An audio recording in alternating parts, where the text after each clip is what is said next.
Hey, how's it going, everybody? Um, I don't want to be very, very long.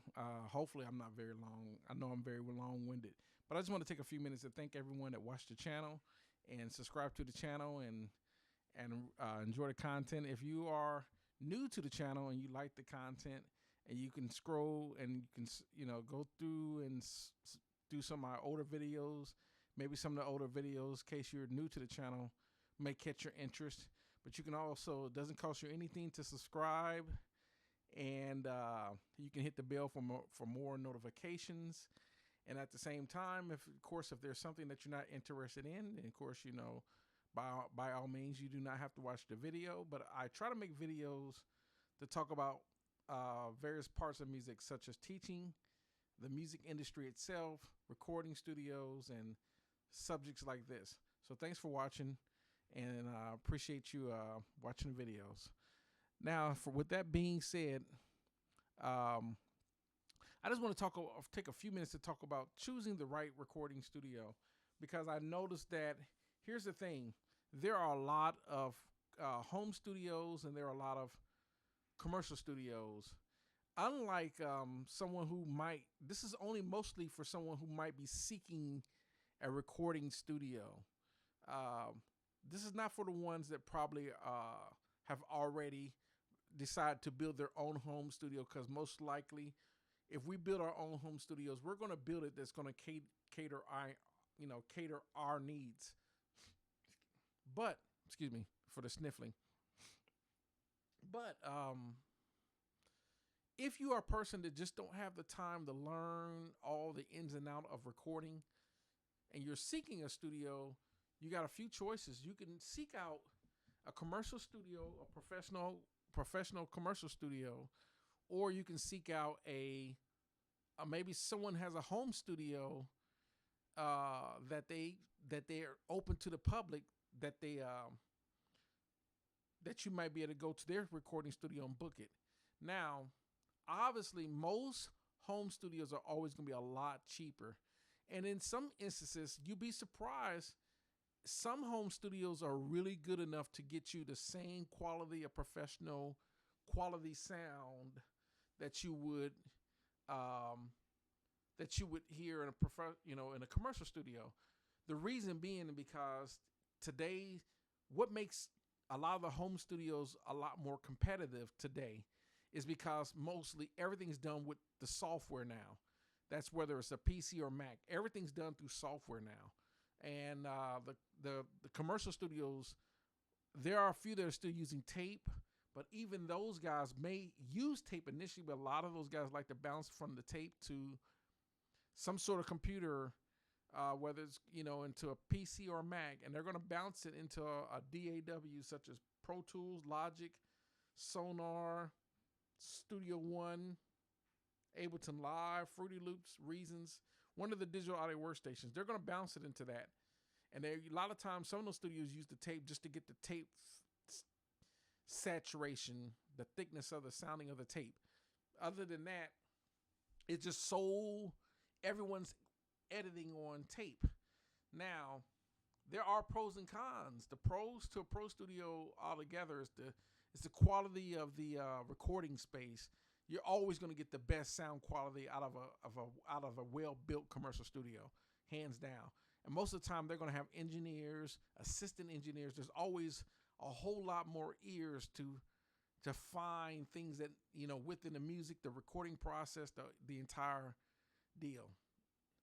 You might go into a commercial. This is just a picture I grabbed off the internet, but typical commercial studio, you can see there, that's in the control room. That's an SSL, or I'm sorry, not SSL, but a Neve console.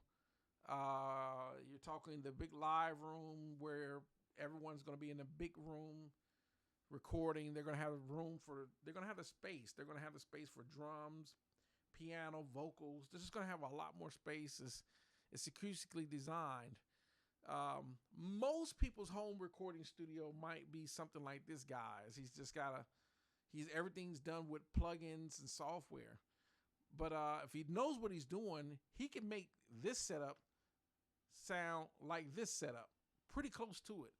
So now the question is if you're going to be looking for a home or looking for a studio, how much are you willing to pay? And the biggest thing is going to a commercial studio of this magnitude.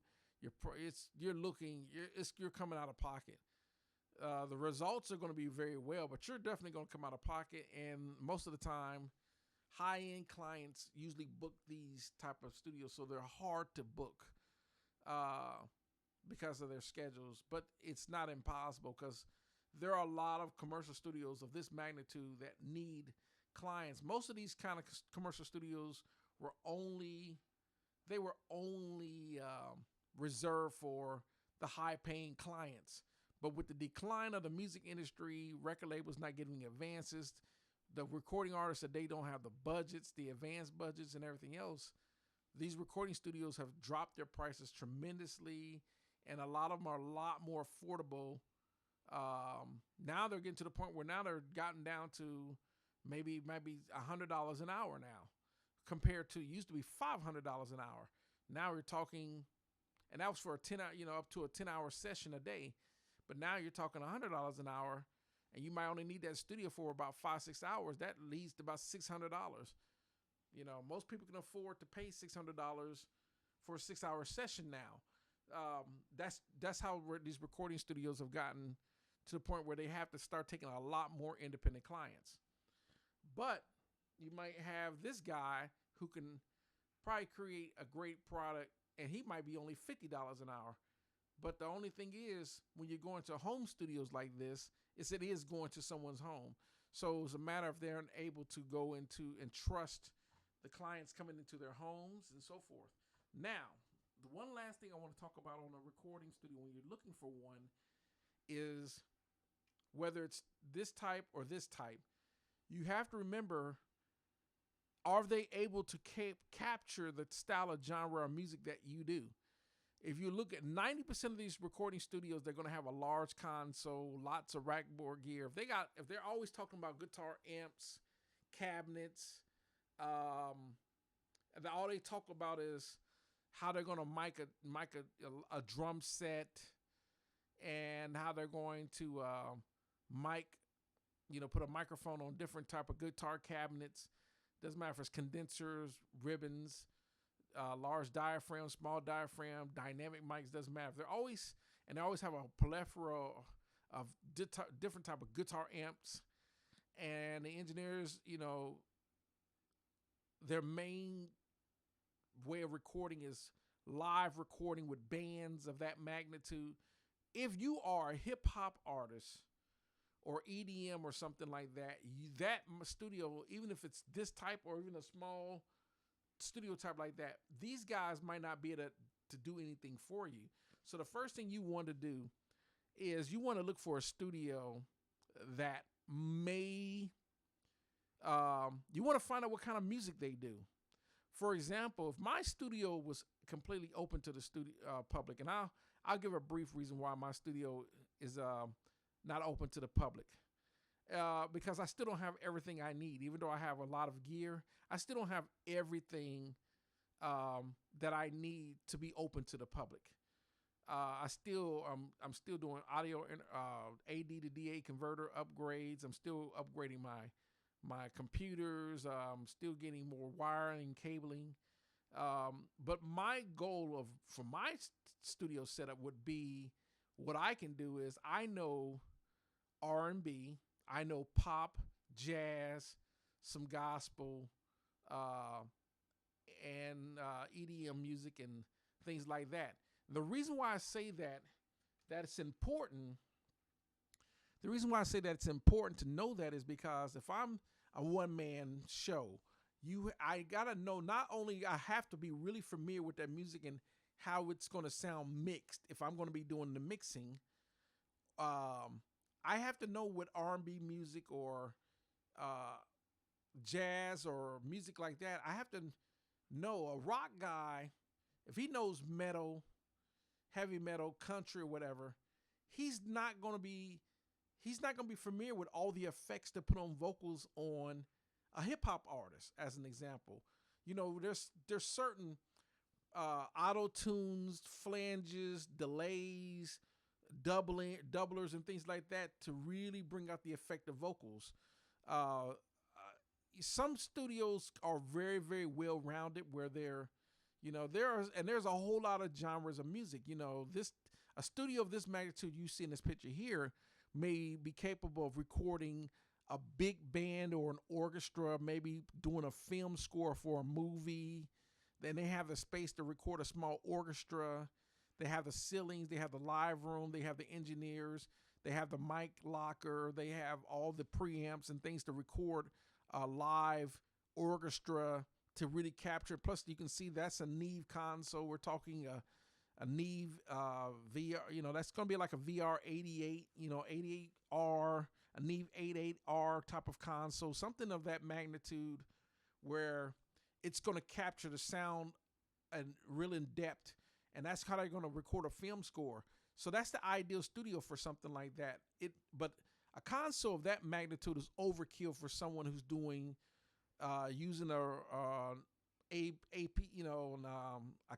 APC or Studio or Renaissance. Maybe they're using a beat maker, some loop samples, or whatever the case may be. You only need a few channels. With a couple of vocal channels, maybe you might use a live guitar or an instrument on a few, but you're only running that. And most of that's going to be mixed in the box using Pro Tools or Logic or Studio One, and they're going to use probably quite a few of the some niche type of, like maybe Ozone by Waves, something like that, to put on vocals, and that's going to be a plug-in.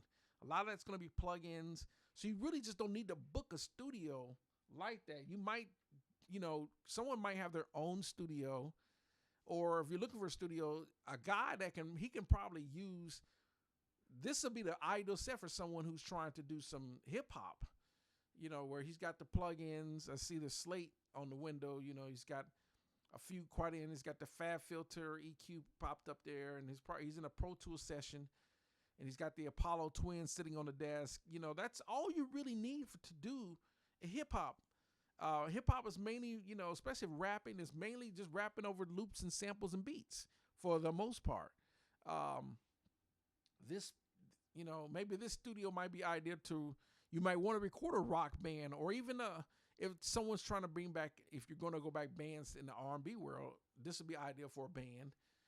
It's going to have the channel count, because it's going to have the channel count for the instruments and the mic pre's and all that. But so it's a matter of knowing if you're seeking a studio, and we're going to wrap the video up because, like I said, I wasn't making this video very long. It's going to be under 15 minutes.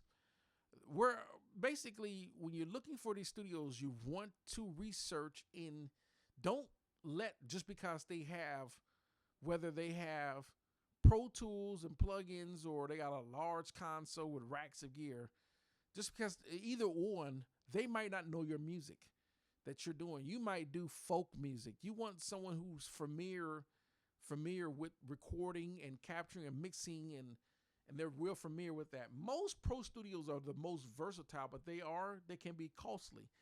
You just have to check their pricing. If you're going to seek someone's home studio, just make sure that if this guy has a home studio, he's not a rock guy or a metal guy. He's not gonna work out for you if you are hip hop, or vice versa. If you are, if you got some guy, like for me, for example, if someone called me up and say, hey, I got this rock band, we're trying to, got a couple of guitars, a bass, and some drums. We want to record in your studio. My studio would not be ideal for a rock band. It just wouldn't, because one, I don't know how to record rock. I'm familiar with rock, I'm familiar with rock bands, whether it's AC/DC or Metallica or any of those type of bands, Guns N' Roses. I'm very familiar with but as far as me recording that type of caliber music, I would not be the studio for them. They would need to go to a different type of studio. Same thing if you're into country music or if you're into any type of genre. So just be mindful of that when you're seeking a studio, that make sure that that studio can capture what it is that you're looking for when you're looking for a studio. Other than that, that's going to do it for this video. I want to thank everyone for watching, and we'll see you in the next one. Thanks for watching, y'all. Have a great one.